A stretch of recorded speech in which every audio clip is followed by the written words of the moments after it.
Meaning of dyspraxia. Dyspraxia. Dyspraxia. Dyspraxia. Dyspraxia.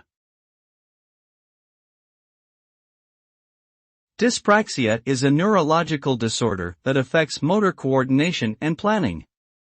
It is a lifelong condition that can impact daily activities such as writing, dressing, and playing sports. People with dyspraxia may experience difficulty with fine and gross motor skills, balance, and spatial awareness. This can lead to challenges in academic or work environments, as well as social situations. However, with proper support and accommodations, individuals with dyspraxia can learn to manage their symptoms and lead fulfilling lives.